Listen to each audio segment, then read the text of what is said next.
There is a specific kind of frustration that lives in garages, not the frustration of something breaking dramatically.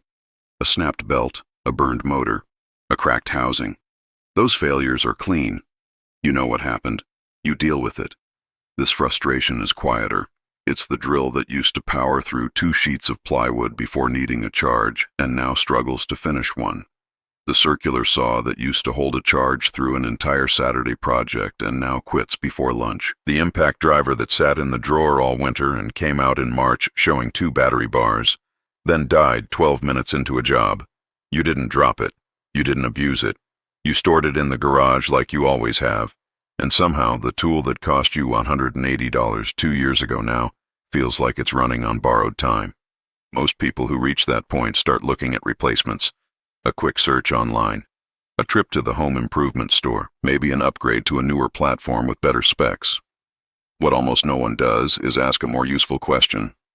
Is the tool actually failing, or is it the battery? The cordless tool market in the United States has grown into one of the most significant categories in consumer hardware. Virtually every homeowner has at least one cordless drill. Many households have full platforms: drill, circular saw, jigsaw, sander, impact driver, all running on the same battery system from the same manufacturer. That ecosystem model is one of the most profitable structures in consumer electronics. Once you're in a battery platform, switching costs are enormous. Your charger, your spare batteries, your entire tool collection, all tied to one brand's proprietary cell format. And that battery, the one that ties the whole system together, is also the component most likely to fail first, most likely to be misunderstood when it does, and most profitable for the manufacturer to have you replace rather than repair. This is not a coincidence. It is a design reality that shapes the entire ownership experience of cordless power tools in ways most people never examine. Here is what actually happens inside a lithium-ion power tool battery pack when it degrades. The pack is not a single battery. It is a collection of individual lithium cells, typically anywhere from 3 to 15 cells depending on voltage and capacity, wired together and managed by a small circuit board called the Battery Management System, or BMS. Each cell ages at a slightly different rate depending on its position in the pack, its proximity to heat sources during use, and the charge and discharge patterns it has experienced. Over time, the weakest cell in the pack becomes the limiting factor for the entire system. The BMS, which monitors cell voltage to prevent overcharge and overdischarge, sees that weak cell hit its lower voltage threshold and cuts power to the entire pack, even if the other cells still have meaningful charge remaining. This is why a tool battery feels like it dies suddenly. It doesn't drain gradually to 0 like a phone and then stops. Because 1 cell out of 10 crossed a line the BMS was programmed to respect. The rest of the cells are fine. The tool is fine. 1 cell in a pack of 10 has drifted and the entire system shuts down. That is not a dead battery. That is a battery with a specific addressable problem that most people throw away without ever understanding. Consider what this looks like from the outside.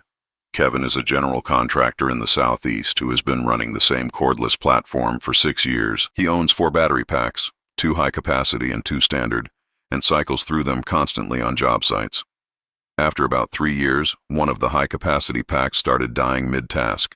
Not immediately, not dramatically, just noticeably shorter runtime. He assumed it was age. He bought a replacement pack for $89 and kept working. 2 months later, the second high-capacity pack started doing the same thing. He bought another replacement. By year 5, he had spent over $400 on replacement battery packs for a tool platform that cost him $320 when he originally bought it. The tools themselves, the drill, the driver, the saw, were all still functioning perfectly. Every dollar he spent went into cells. What Kevin didn't know, what nobody told him, was that the cells inside those packs were not all dead. The packs were failing because 1 or 2 cells within each pack had drifted out of balance with the others, triggering the BMS shutdown. A cell rebalancing process performed correctly can sometimes restore meaningful capacity to packs in exactly that condition. He wasn't buying new batteries because his old ones were dead. He was buying new batteries because his old ones had a specific, identifiable condition that he had no framework for addressing. There is a behavioral pattern embedded in how people relate to power tools that makes this misunderstanding almost inevitable. Power tools are not passive devices like phones or laptops that you interact with constantly and monitor closely. They are task devices. You pick them up when you need them. You use them. You put them back. Between uses, sometimes for weeks or months, they sit on a shelf or in a drawer or in a truck bed doing nothing. That inactivity is not neutral for a lithium-ion battery pack. A pack stored at a very low state of charge will self-discharge further over weeks of inactivity, potentially dropping cells below the minimum threshold the BMS considers safe.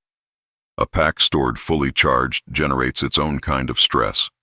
Lithium cells kept at 100% for extended periods experience accelerated degradation of the electrode materials.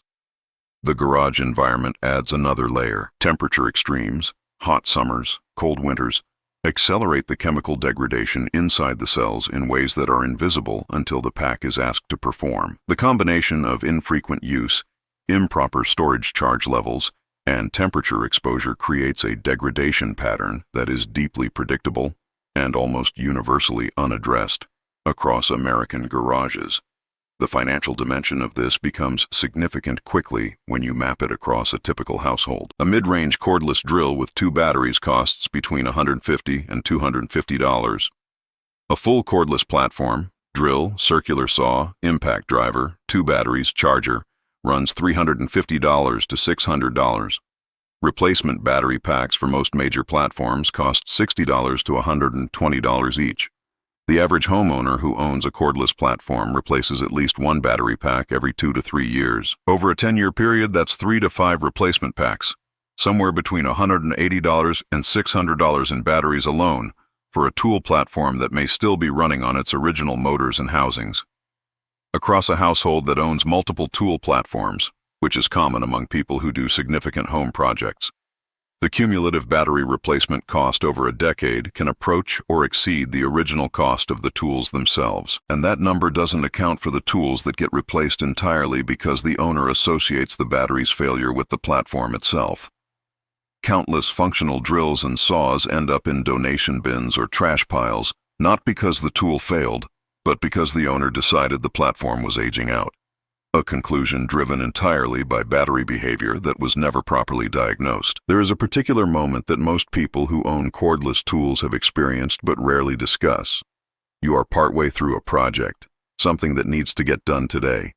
The battery indicator drops to 1 bar and the tool slows noticeably. You swap to your second pack. It gives you maybe 20 minutes before it does the same thing.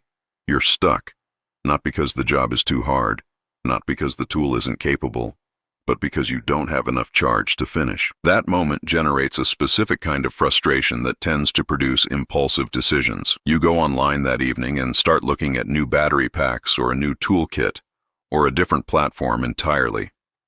You spend money from a place of frustration rather than from a place of understanding. The decision made in that moment is almost never the optimal one, but it happens constantly, across millions of households, every weekend project season. Understanding what's actually happening inside the battery pack changes that moment entirely. For people who want a structured path through this, rather than piecing together information from scattered sources, there are guides built specifically for this problem. Easy Battery Fix, https D7C209U5VM MOS B4P1YCQ 28 NSKX G6CJ hop.clickbank.net is one of them. It walks through reconditioning methods for different battery types, including lithium-ion power tool packs, in plain language, without requiring special tools or prior technical experience.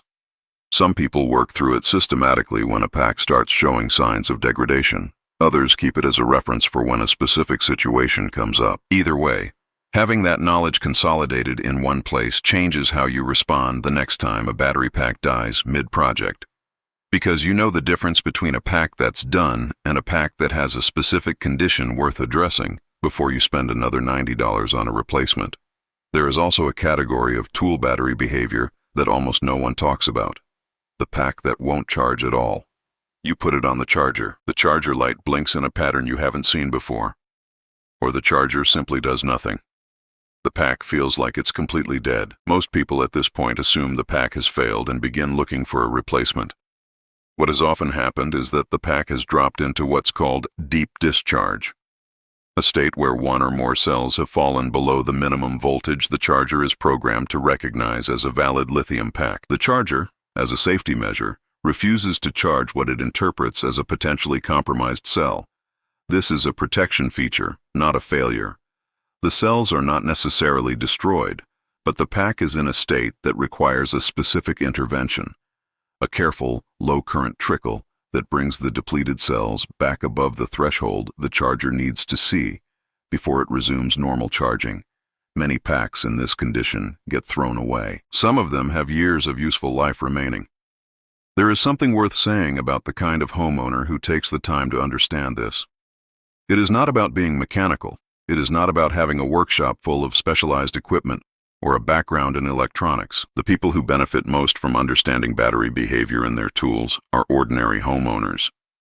People who use a cordless drill to hang shelves, a circular saw for weekend projects, an impact driver for deck work, who simply got tired of spending money they didn't need to spend. The knowledge is not complex. The barrier is not technical difficulty. The barrier is awareness, knowing that the problem has a name, that the name has an explanation, and that the explanation leads somewhere more useful than the checkout page of a home improvement store. Margaret, a retired school teacher in the Midwest, had a cordless drill she genuinely liked, a mid-range model she bought when she moved into her house 8 years ago. When the battery started dying quickly, she assumed the drill was just old. She bought a new one. 2 years later, the new drill's battery started showing the same pattern. This time, instead of replacing immediately, she asked her son-in-law, who works in electronics, what was actually happening. He explained cell degradation and the BMS shutdown pattern in about 10 minutes. She still has that second drill. She understands what the battery is doing and why. When a pack starts underperforming, she knows what questions to ask before she reaches for her wallet. That shift took 10 minutes of explanation. It has saved her from at least 2 unnecessary purchases since. The tool in your garage right now, the one that's been sitting since the last project, battery on the shelf beside it, is probably fine. The motor is fine. The gearing is fine. The housing is fine. The switch, the trigger, the chuck, all of it, in all likelihood, exactly as functional as the day you bought it. The battery has a history, how fully it was discharged before storage, what temperature it sat through, how many cycles it has completed, whether it was stored at a reasonable charge level or left on the charger for 3 months straight, or allowed to drain completely and sit that way until spring. That history is written in the chemistry of the cells, and chemistry, unlike mechanical wear, is sometimes reversible, or at least addressable, in ways that extend the useful life of a pack significantly beyond what most people assume is possible. The next time a pack dies mid-project, before you open a browser and start looking at replacements, ask the simpler question first. Is the tool done, or is it the battery? And if it's the battery, which it usually is the battery done, or does it just need someone who understands what's happening inside it? Those 2 questions, asked in order, have saved more tools from early retirement than any new product on any shelf at any home improvement store.